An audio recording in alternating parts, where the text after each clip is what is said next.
हमारा काल बनकर आए थे मूर्ख भीम, परंतु आज तुम स्वयं अपने काल के जाल में फंस गए। प्रिय भ्राता भीम, अकेले ही 100 कौरवों का वध करने की शपथ ली है ना तुमने? तो अब देखते हैं इस शपथ को पूर्ण करने का सामर्थ्य तुम्हें है भी या नहीं। प्रतिज्ञा पूर्ण करना चाहते थे ना गदाधारी? इस प्रतिज्ञा को पूर्ण करने के लिए तुम्हें अब अगला जन्म लेना होगा, क्योंकि इस जन्म में तुम्हें मरना होगा गदाधारी।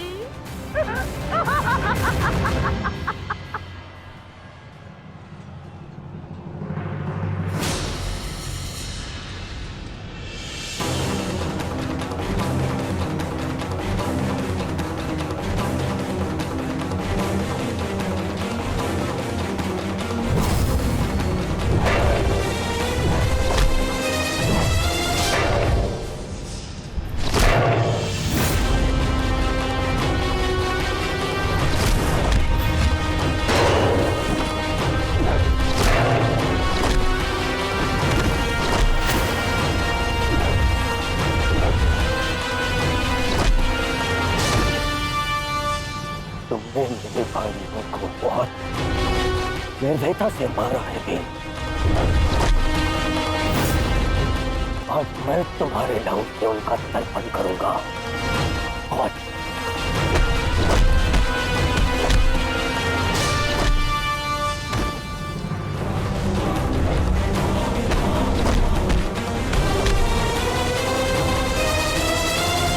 आज मैं तुम्हारे लहू से उनका तर्पण करूंगा। आज भीम, आज मैं अपने भ्राताओं की मृत्यु का प्रतिशोध लेकर रहूंगा। सावधान!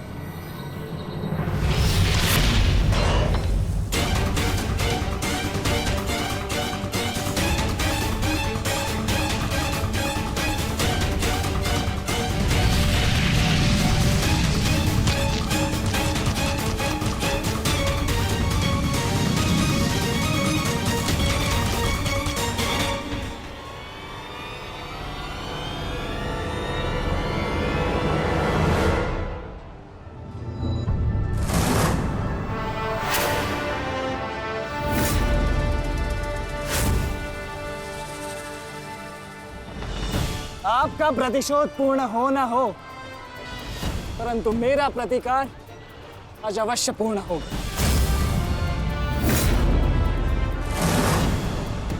अभिमन्यु, 2 योद्धाओं के बीच में आना युद्ध नियमों के विरुद्ध। 6 महारथियों ने अकेले ताचरी भीम को घेरा है। नियम तो आपने भंग किया है, तो अब यह अधिकार मुझे भी है।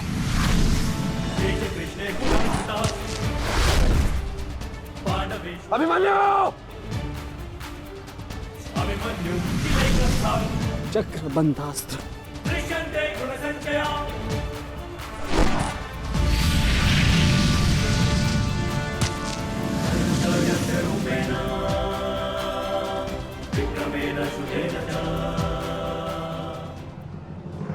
अभिमन्यु,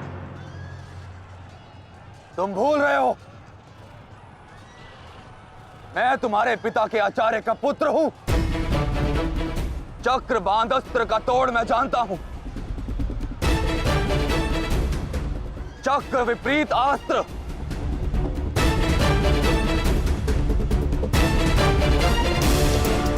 भूल तो आप रहे हैं महारथी।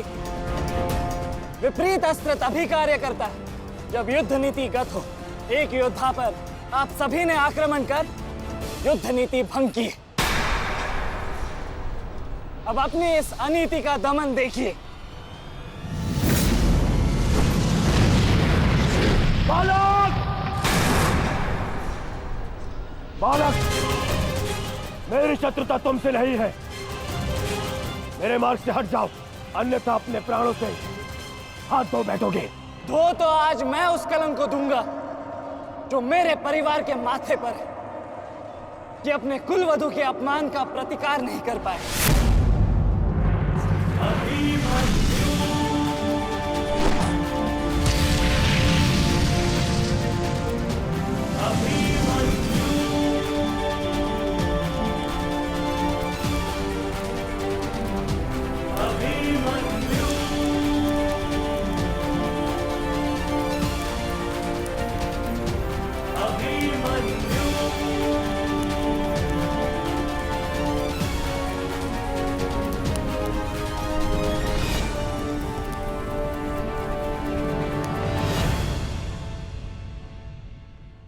मेरी शत्रुता तुमसे नहीं है। मेरे मार्ग से हट जाओ, अन्यथा अपने प्राणों से हाथ धो बैठोगे। धो तो आज मैं उस कलंक को दूंगा जो मेरे परिवार के माथे पर है, कि अपने कुलवधु के अपमान का प्रतिकार नहीं कर पाए।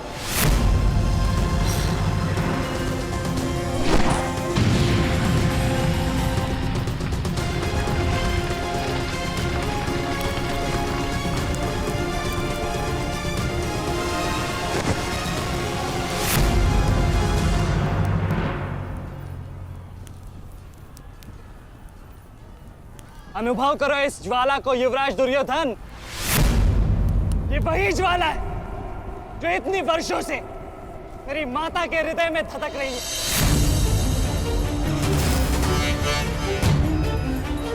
छोटा था मैं बहुत, पर मेरा रोम रोम जल उठता था ये सुनकर कि मेरी माता के साथ क्या हुआ। सोचो, मेरे माता पिता और मेरे काकाओं पर क्या बीती होगी जब उन्होंने वह दृश्य देखा। मेरे माता पर क्या बीती होगी जब सहस्त्रों आंखें उनके वस्त्रहीन होते शरीर पर पड़ रही थी। आज मैं आपको उस अपमान का अनुभव कराऊंगा।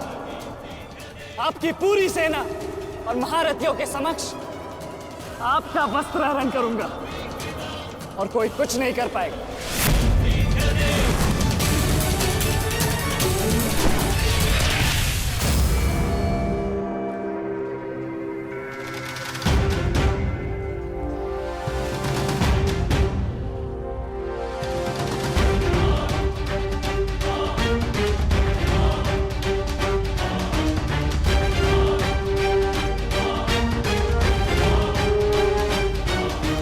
अनुभव करो उस अपमान का, अनुभव करो उस वस्त्रहरण से हुए अपमान का जो आप सभी ने किया। नदी जब सीमा तोड़ती है तो बाढ़ आती है। आज आपकी पाप की धारा की बाढ़ में आप स्वयं बह जाएंगे काकाश्री।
आप अपनी शक्ति व्यर्थ कर रहे हैं आचार्य।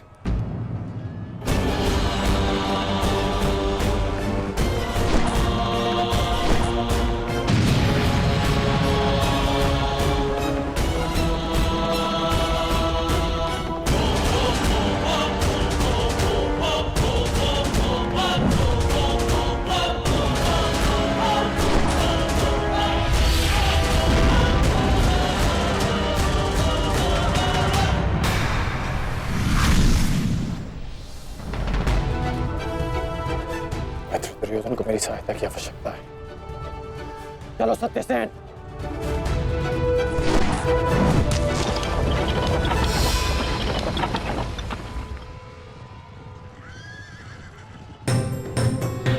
कहाँ चले अंगराज? मैं जानता हूं कि तुम्हारे मित्र पे आए संकट का संदेश तुम्हें मिल चुका है, परंतु मैं तुम्हें जाने नहीं दे सकता। तुम कदाचित मुझे रोक सकते थे अर्जुन, परंतु तुमने एक भूल कर दी। तुम अपने रथ पर नहीं हो अर्जुन। हाँ, वासुदेव तुम्हारे सारथी हैं, परंतु महाबली हनुमान का आशीर्वाद तुम्हारे रथ पर नहीं।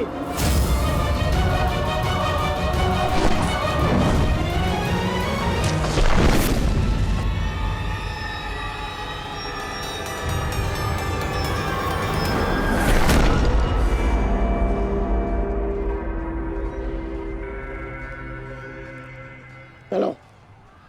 मैं अभी भी पराजित नहीं हुआ हूं कर्ण। तुम इस प्रकार द्रोण छोड़कर नहीं जा सकते।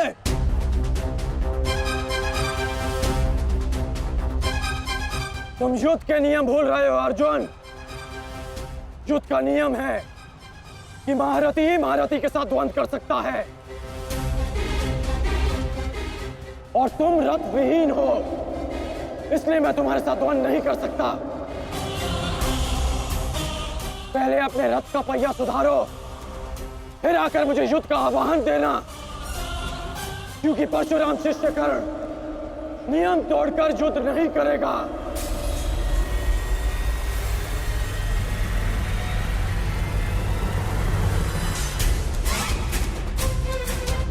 चलो सत्यसेन।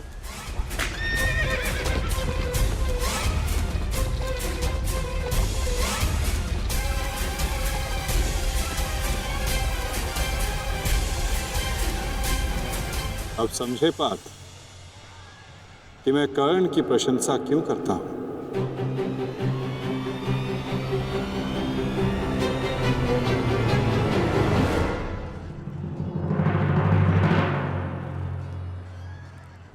मानता हूं कि आपका वध करना काकाश्री की प्रतिज्ञा थी। उनकी प्रतिज्ञा को भंग करने का दंड मैं सह लूंगा, परंतु आज अपनी माता के अपमान का दंड मैं आपको अवश्य दूंगा।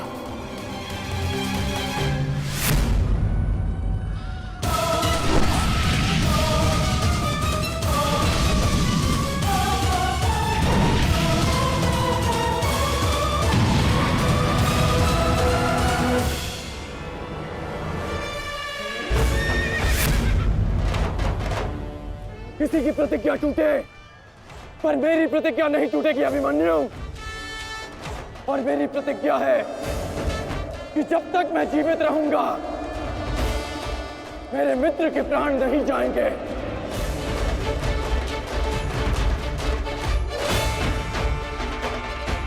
यदि जीवित रहना चाहते हो तो पीछे हट जाओ अभिमन्यु। आप भूल रहे हैं अंगराज कि मैं किसका पुत्र हूं।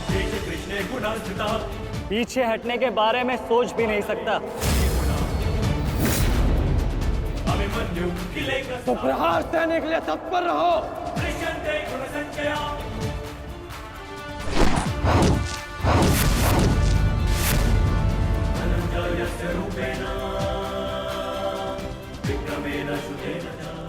ये मेरे लिए पर्याप्त नहीं अंगराज।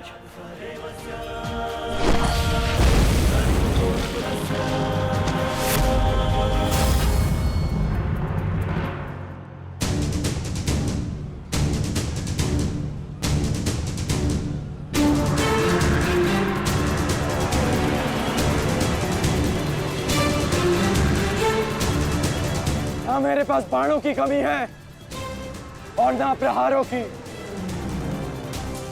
ये अंतिम अवसर है अभिमन्यु, लौट जाओ।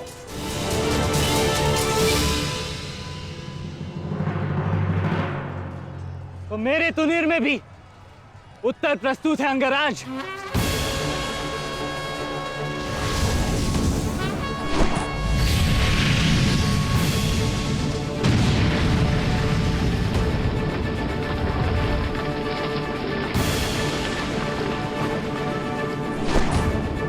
मार्ग से हट जाओ, अन्यथा अपने प्राणों से हाथ धो बैठोगे। तो आज मैं उस कलंक को दूंगा जो मेरे परिवार के माथे पर है, कि अपने कुलवधू के अपमान का प्रतिकार नहीं कर पाए।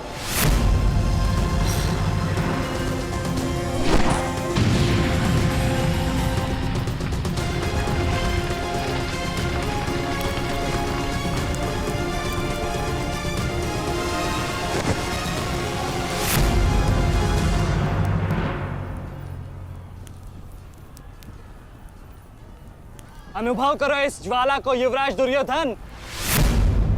ये वही ज्वाला है जो इतनी वर्षों से मेरी माता के हृदय में धधक रही है।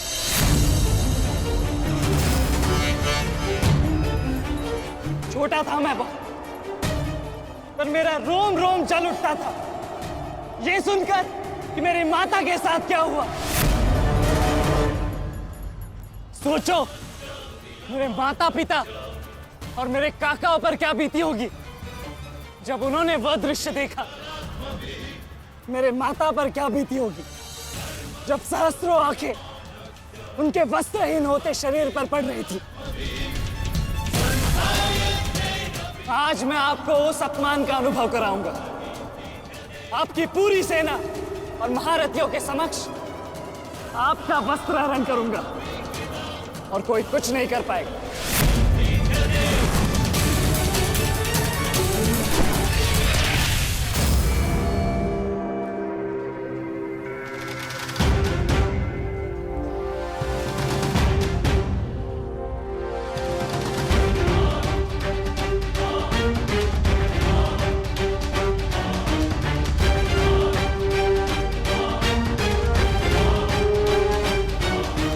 अनुभव करो उस अपमान का, अनुभव करो उस वस्त्र हरण से हुए अपमान का जो आप सभी ने किया।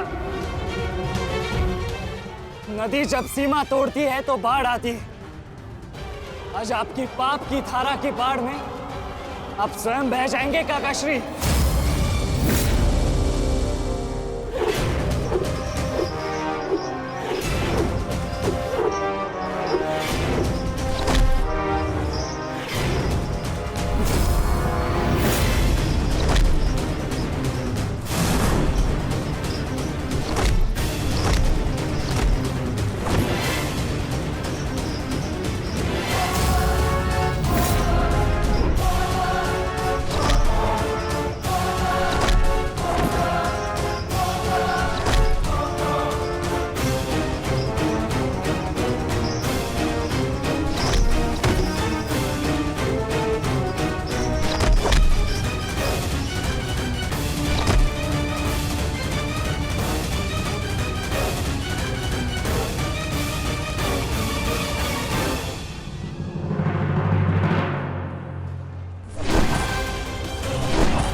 आप अपनी शक्ति व्यर्थ कर रहे हैं आचार्य।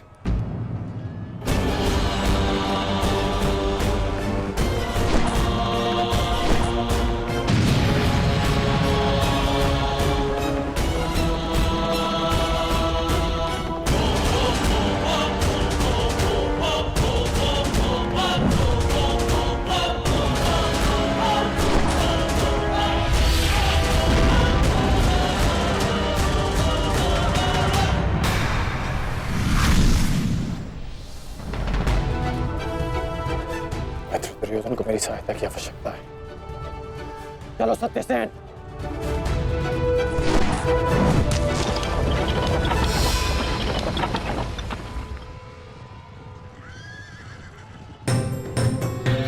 कहां चले अंगराज?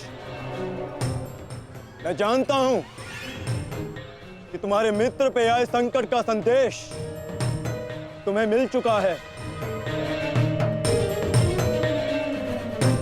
परंतु मैं तुम्हें जाने नहीं दे सकता। तुम कदाचित मुझे रोक सकते थे अर्जुन, परंतु तुमने एक भूल कर दी।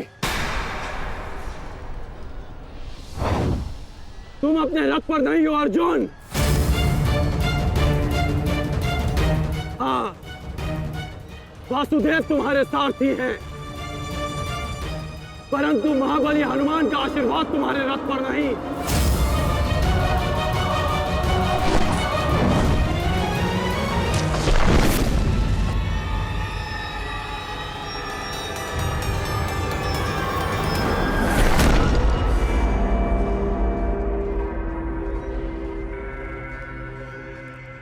चलो। मैं अभी भी पराजित नहीं हुआ हूं कर्ण। तुम इस प्रकार द्रोण छोड़कर नहीं जा सकते।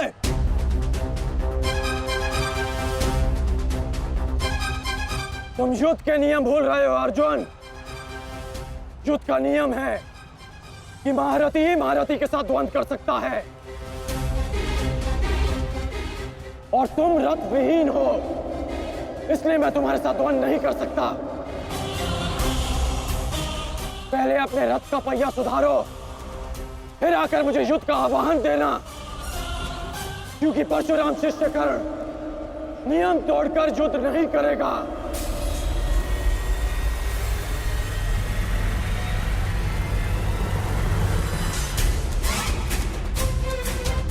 चलो सत्यसेन।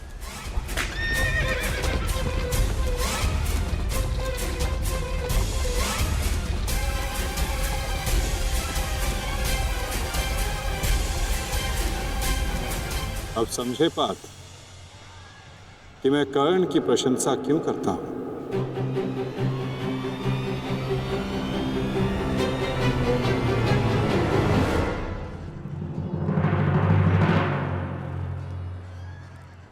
मानता हूं कि आपका वध करना काकाश्री की प्रतिज्ञा थी।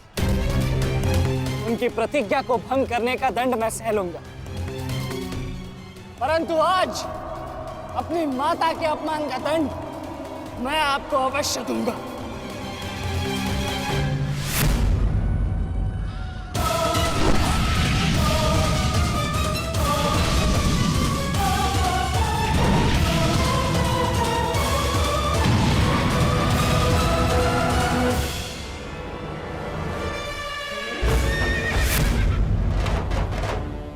किसी की प्रतिज्ञा टूटे, पर मेरी प्रतिज्ञा नहीं टूटेगी अभिमन्यु।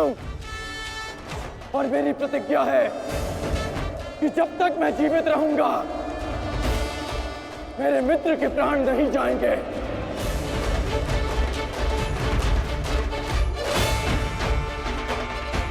यदि जीवित रहना चाहते हो तो पीछे हट जाओ अभिमन्यु। आप भूल रहे हैं अंगराज कि मैं किसका पुत्र हूं। पीछे हटने के बारे में सोच भी नहीं सकता। तो प्रहार सहने के लिए तत्पर रहो।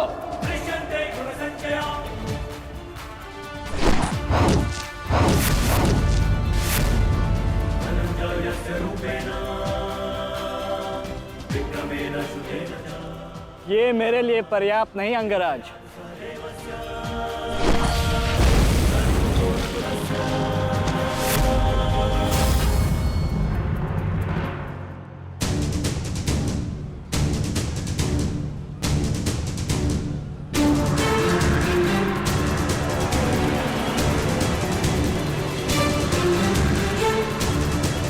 ना मेरे पास बाणों की कमी है और ना प्रहारों की।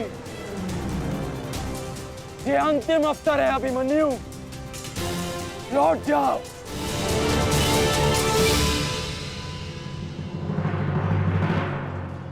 तो मेरे तुनीर में भी उत्तर प्रस्तुत है अंगराज।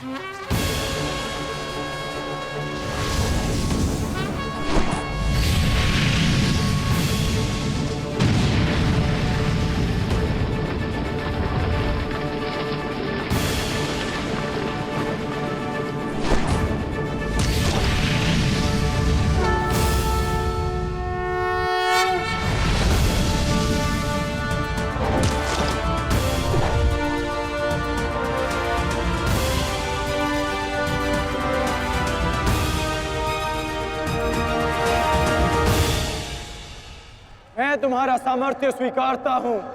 तुम एक कुशल योद्धा हो अभिमन्यु, किंतु कुशल होने के साथ साथ बुद्धिमान होना भी आवश्यक है। लौट जाओ।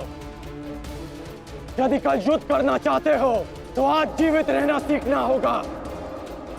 लौट जाओ अभिमन्यु।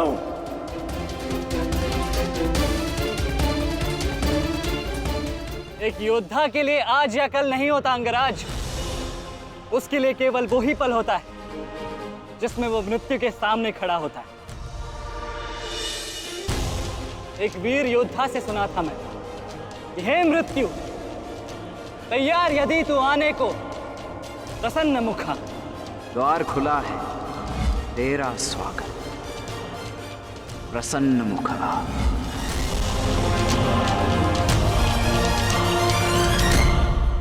मुझे रोकने का अब केवल एक ही अस्त्र है आपके पास, ये आपको मेरा वध करना होगा।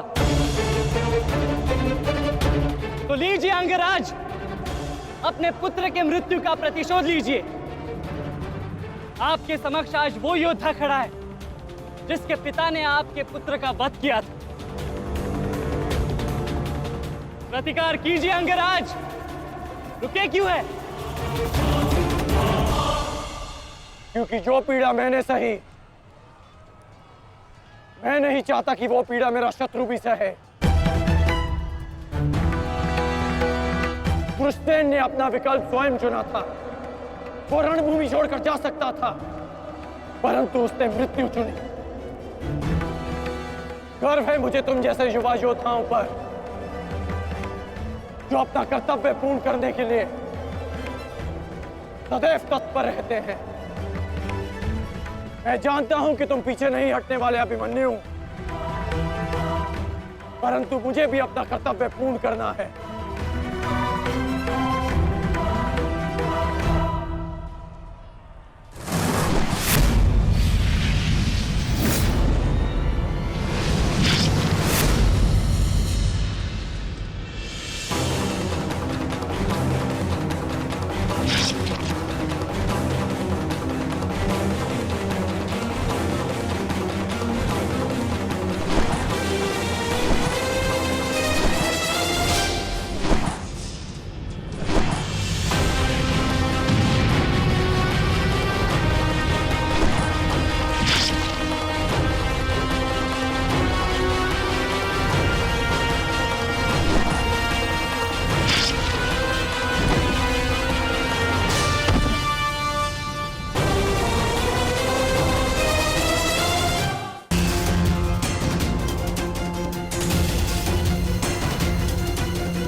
तुम्हें देखकर मुझे अपना बचपन स्मरण हो रहा है।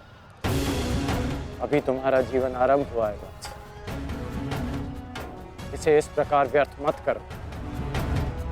मैं आशा करता हूं कि अगली बार जब हम दोनों मिले तो दो शत्रुओं के भांति नहीं, दो वीरों के भांति एक दूसरे के गले में। अभी तुम्हारा जीवन शेष है, जाओ बस।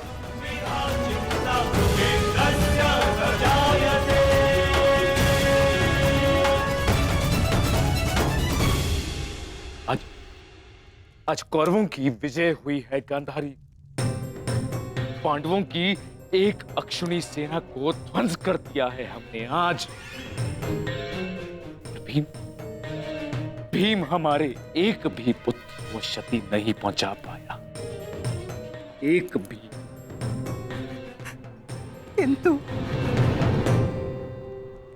किंतु दुर्योधन का क्या महाराज?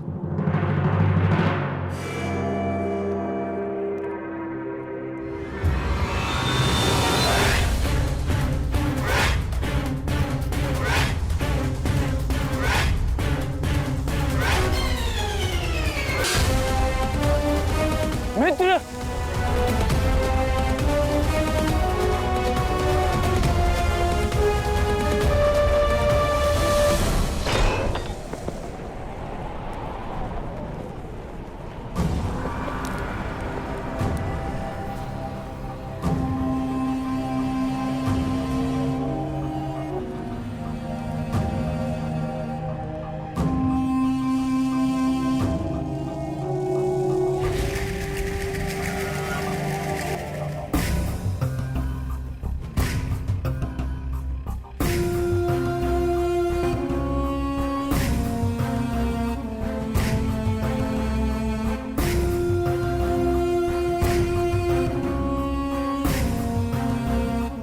आज मैं आपको उस अपमान का अनुभव कराऊंगा। आपकी पूरी सेना और महारथियों के समक्ष आपका वस्त्र हरण करूंगा। परंतु आज अपनी माता के अपमान का दंड मैं आपको अवश्य दूंगा।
दुर्योधन, रुकिए ज्येष्ठ, ऐसा मत कीजिए।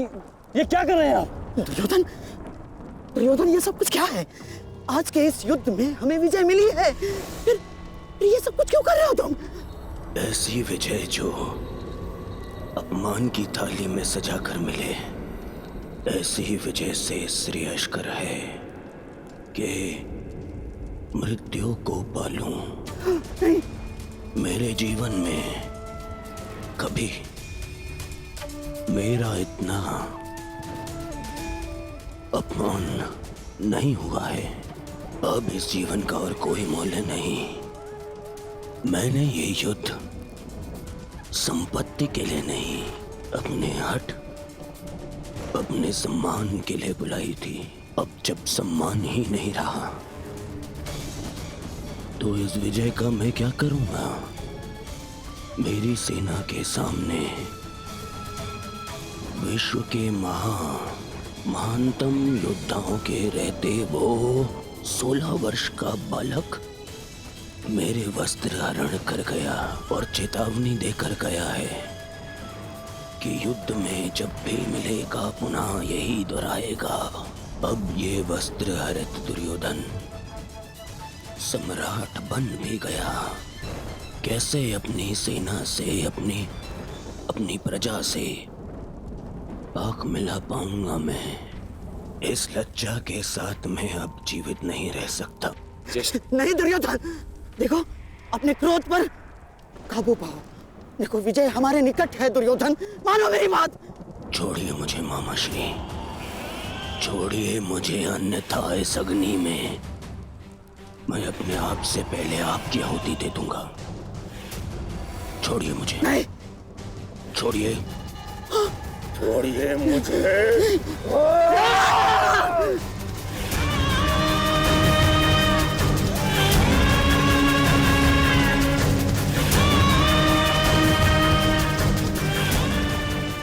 नहीं, नहीं दुर्योधन, देख क्या रहे हो मूर्खों? कोई रोको इस अनर्थ को।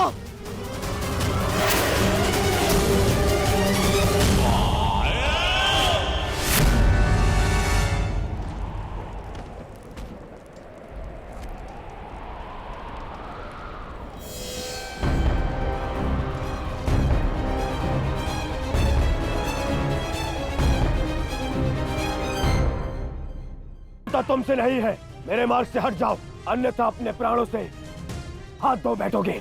धो तो आज मैं उस कलंक को दूंगा जो मेरे परिवार के माथे पर है, कि अपने कुलवधू के अपमान का प्रतिकार नहीं कर पाए।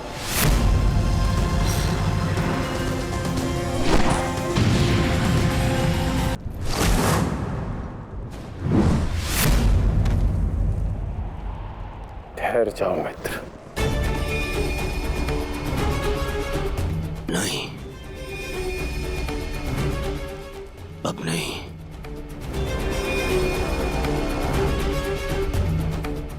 क्रोध में विवेक मत खो बैठा। जो अपना सम्मान खो चुका हो, उसके पास खोने को और क्या शेष है। ले लेने देते उस अभिमन्यु को मेरे प्राण, वीर गति तो मिलती। सारी सेना के सामने मेरा वस्त्र हरण कर गया वो बालक, जिन पांडवों का सर कटा हुआ देखना चाहता था, उन्हीं का बालक मेरा सर झुका गया। संसार के सारे योद्धा देखते रह गए और वो बालक मुझे अपने बाणों के चक्र में फंसा गया। मैं ये अपमान सहन नहीं कर सकता। क्या करूंगा जीवित रह गए जब संसार के सामने शीश उठाकर चल भी नहीं सकता मैं। इसीलिए अब मैं अग्नि स्नान करूंगा।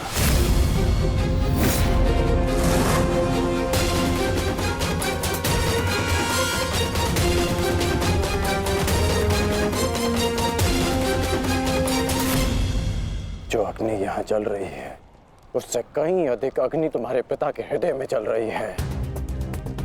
क्या तुम अपने 5 भाइयों का बलिदान व्यर्थ जाने दोगे? क्या अपने पिता को दिया वचन भुला दोगे तुम?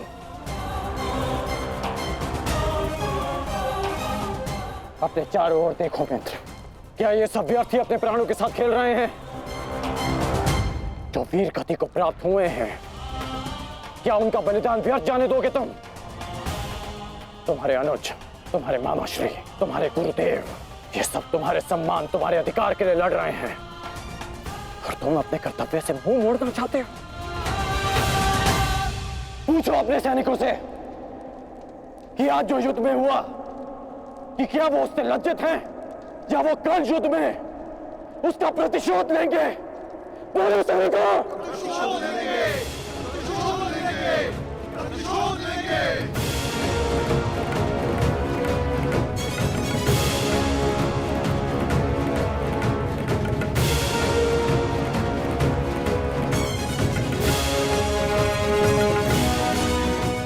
इन सैनिकों का सम्मान मेरे मन में लगी अग्नि को बुझा नहीं सकता मित्र। मैं तुम्हारे लिए सदैव प्रस्तुत हूं मित्र। आदेश दो मुझे, आदेश दो कि क्या चाहिए तुम्हें। तुम्हारी पीड़ा को शांत करने की औषधि क्या है मित्र? बताओ मुझे। मुझे अपने इस अपमान का प्रतिशोध चाहिए। जिसने मेरा मान हरण किया, उसके प्राण हरण करने हैं मुझे। मुझे अभिमन्यु चाहिए।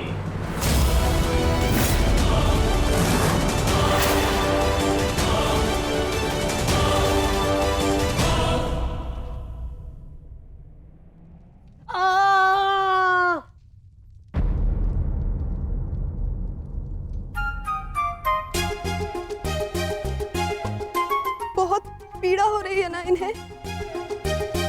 पीड़ा? अभी तक मैंने इसके घाव को छुआ भी नहीं है।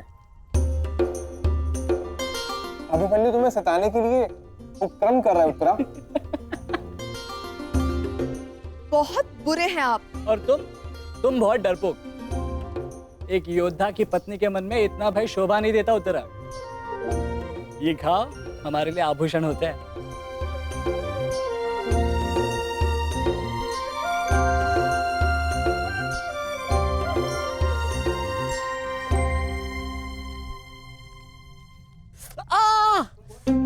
क्यों सताते हो तुम मुझसे?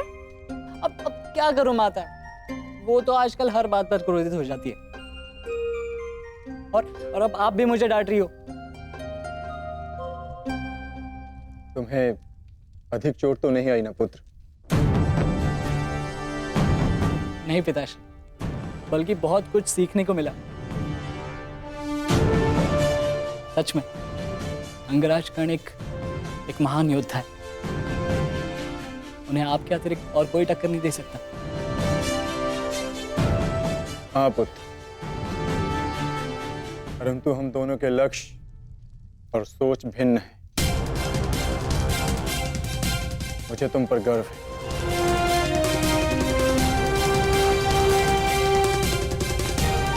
गर्व तो होना ही चाहिए। आज अभिमन्यु ने दुर्योधन को उचित उत्तर दिया।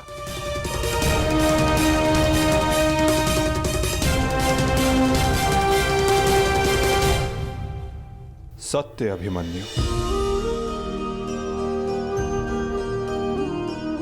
आज तुमने जो युद्ध भूमि में किया वो अद्भुत था,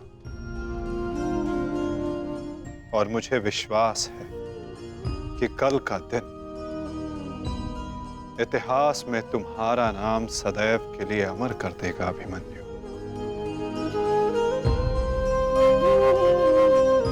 इतिहास से पूर्व मेरे पुत्र ने अपनी छवि मेरे मन में अमर कर दी है। 14 वर्षों के पश्चात आज पहली बार मन को एक शीतलता पहुंची कि मेरे पुत्र ने मेरे साथ हुए अपमान और अत्याचार का भान उस दुर्योधन को करवाया। मेरी आत्मा को जैसे एक वस्त्र का संबल मिल गया। इसके लिए मैं सदैव के लिए अभिमन्यु की ऋणी रहूं। जीवन तो पल पल में है सखी, जिस पल को जी लो वही जीवन होता है। आज तुम प्रसन्न हो, जी लो सखी, आज का दिन जी लो।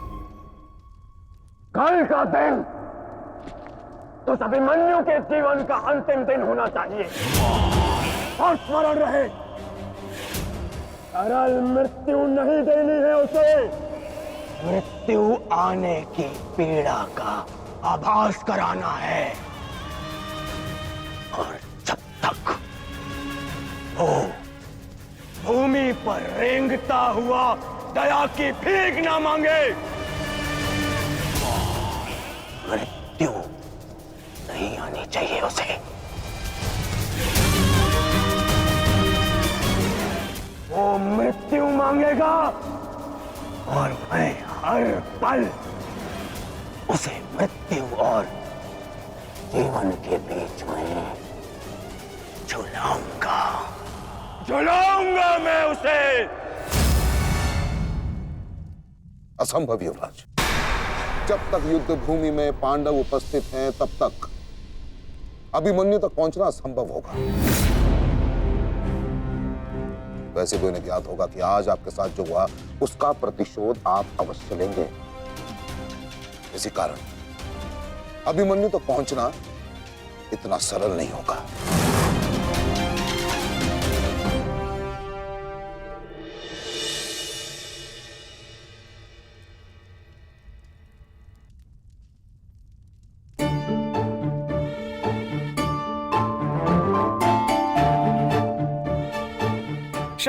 क्षमा कर दो, भूल हो गई बस।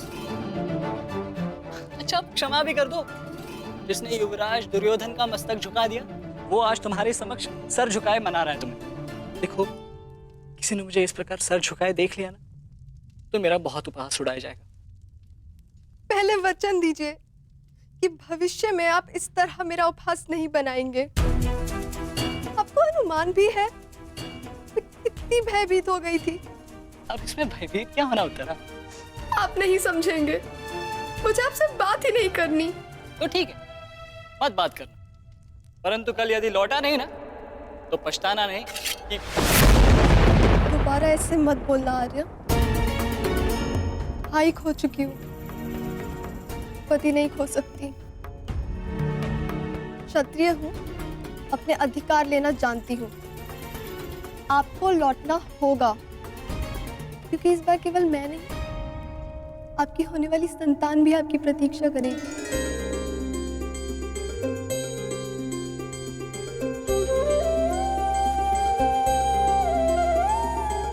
सत्य उत्तरा?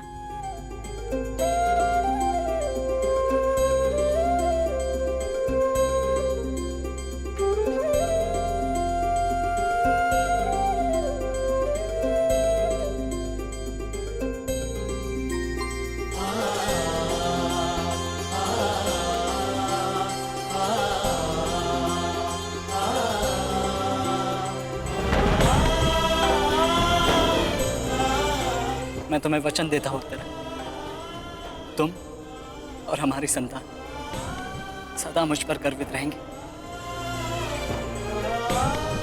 जानती हूँ आपकी संतान बहुत भाग्यशाली है, उसे अपने पिता की शौर्य गाथा सुनने को मिलेगी। गाथाएं विजय के साथ होती है उत्तरा, और विजय अभी शेष है। युद्ध शेष रहे या न रहे, उस अभिमन्यु के प्राण शेष नहीं रहने चाहिए आचार्य। आप सेनापति तीरगत के वीर नरेश शर्मा, मध्य नरेश शैल्य, अश्वत्थाम आंगराज, इतने वीरों के होते हुए भी क्या एक बालक को बंदी बनाया नहीं जा सकता? तुम्हारे प्रतिशोध के लिए केवल कुशल योद्धाओं की नहीं, बल्कि एक उत्तम योजना की आवश्यकता है मेरे होने वाले सम्राट। हमारी सफलता एक उत्तम योजना में छिपी है।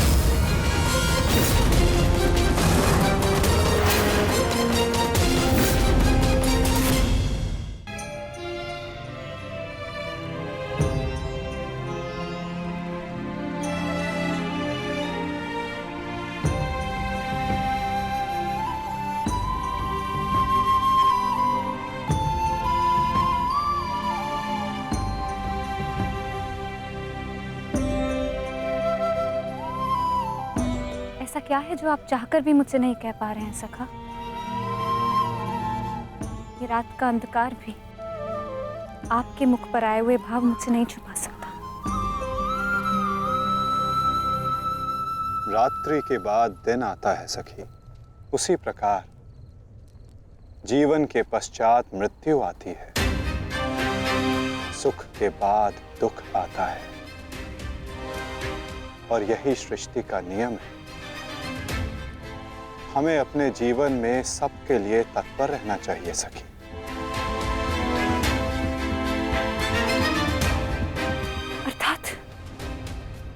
अर्थात जो मेरा भय है, क्या वो सच होने वाला है माधव? क्या कल पांडवों के साथ कुछ अनिष्ट होने वाला है?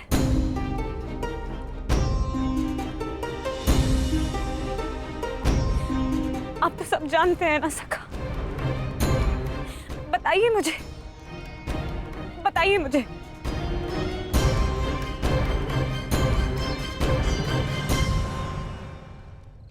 कभी कभी भविष्य का ज्ञान होना भी दुख का कारण बन सकता है सखी। यदि समय के अनुसार मनुष्य को सत्य का ज्ञान हो तो वो स्वयं को संभाल सकता है। और आज तुम्हारी प्रसन्नता का दिन है सखी। आज तुम्हारे पुत्र ने तुम्हारे अपमान का प्रतिकार किया है। जाओ सखी, जाकर सो जाओ, क्योंकि जीवन की हर रात्रि सदैव सोने के लिए नहीं होती।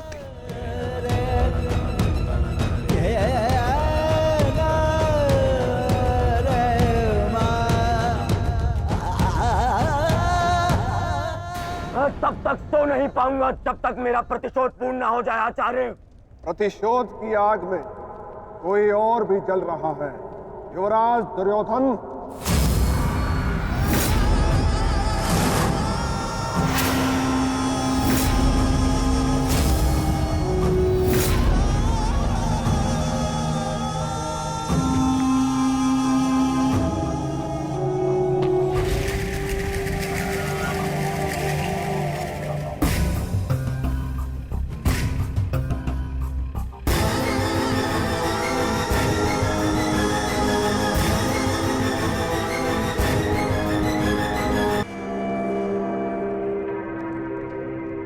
माता श्री सिंधु नरेश जयद्रथ। भूल को क्षमा किया जा सकता है, अपराध को नहीं। इस सम्मान के पश्चात विचलित बचा तो ऐसा भयंकर प्रतिशोध होगा कि तुम पांचों की आत्मा कांप उठेगी। प्रतिशोध दूंगा। कल तुम्हारे साथ साथ मेरा प्रतिशोध भी पूर्ण होगा और मैं सम्मान सहित तुम्हारी बहन दुशला को अपना मुख दिखा सकूंगा।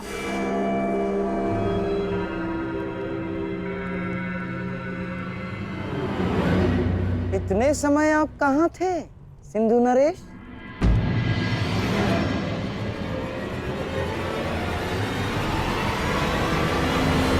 अपने अपमान के प्रतिशोध का प्रबंध कर रहा था।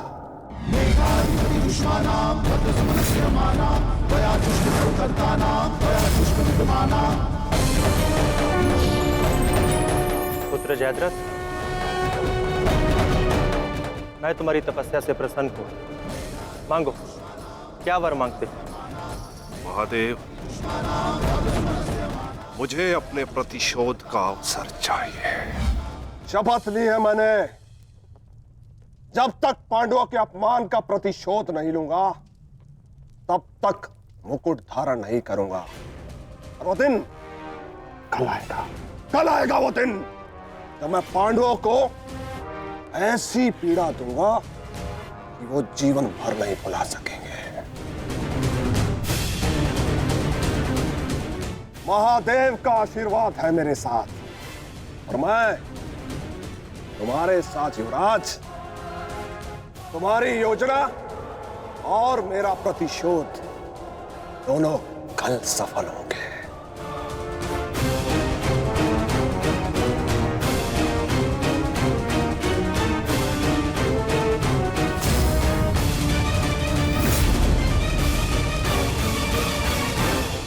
हर हर महादेव, हर हर महादेव।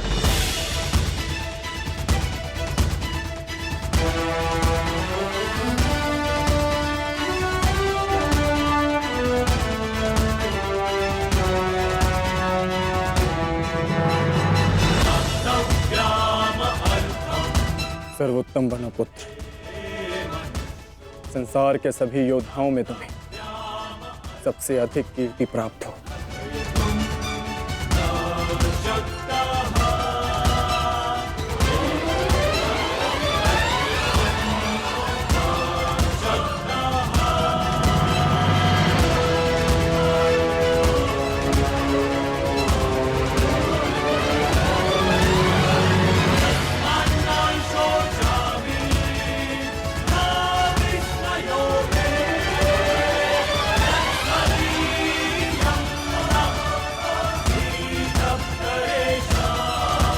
आशीर्वाद दीजिए मामा श्री कि मैं विजय श्री प्राप्त कर लूं।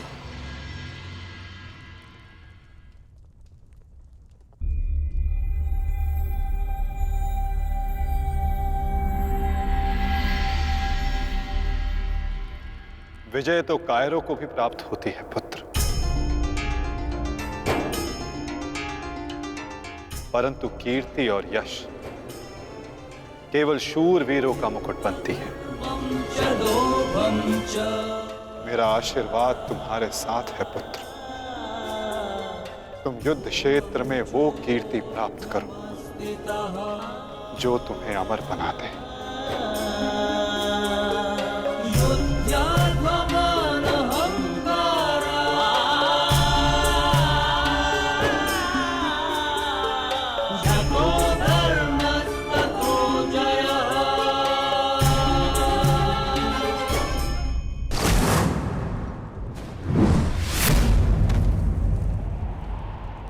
ठहर जाओ मित्र।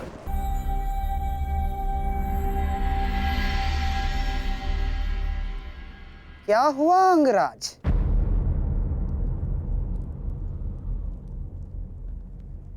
सूर्यदेव से आप ये प्रार्थना तो नहीं कर रहे हैं कि वो उदित ही ना हो? अर्जुन को दिया वचन आपको पूर्ण करना होगा अंगराज। सूर्यास्त का बहाना बनाकर कहीं आज भी शत्रु को जीवित छोड़ देने का मन तो नहीं बना लिया आपने?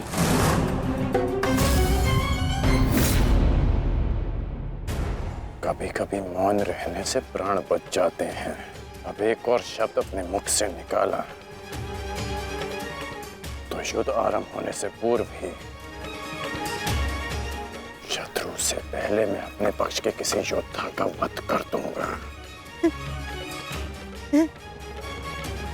अंगराज, अंगराज, आप क्रोधित क्यों हो रहे हैं?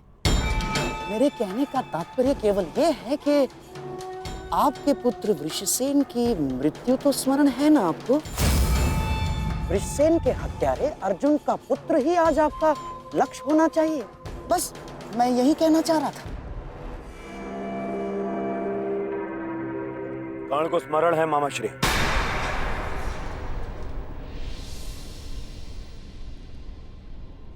और मुझे भी।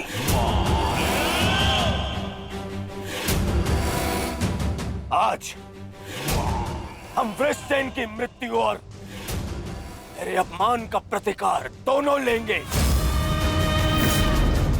मैं केवल इतना जानना चाहता हूं कि इस प्रतिकार से पूर्व उस कौटे अर्जुन को मार्ग से हटाने का क्या प्रबंध करना चाहिए?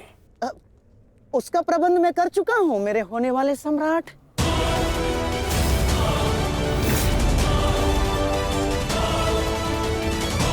महाराज, त्रिगत नरेश सुशर्मा अवसर का लाभ उठाने के लिए एक विशाल सेना के साथ विराट पर आक्रमण करने जा रहे हैं। विराट नगर को सहायता की आवश्यकता है। शीघ्र कुछ कीजिए। मुझे शीघ्र ही विराट प्रस्थान करना होगा। किंतु महाराज, इतने कम समय में आपका विराट पहुंचना असंभव है। केवल वासुदेव में ही वो क्षमता है जो वायु गति से रथ चलाकर अर्जुन के साथ वहां पहुंचे। हमें आपकी सेना की आवश्यकता है और अर्जुन अकेला ही उन सब के लिए पर्याप्त है। किंतु अर्जुन की अधिक आवश्यकता यह रणभूमि में। परंतु महाराज, आप वहां बहुत से परिवार, स्त्री और बालक संकट में। एक समय था जब विराट राज ने हमें अज्ञातवास में शरण दी थी। आज वो समय आ गया है कि हम उसका ऋण चुका सकें।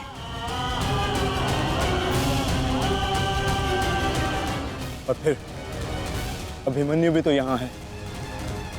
मुझे इस पे पूर्ण विश्वास है। और मैं आपको विश्वास दिलाता हूँ पिताश्री कि युद्ध भूमि में आपकी कमी शत्रु को अनुभव नहीं होगी। जब आप सुशर्मा का नाश करेंगे तो आपके पुत्र की शौर्य की कीर्ति आपका स्वागत करेगी। चलिए माता, विराट की ओर प्रस्थान करें। जैसी रथी की इच्छा।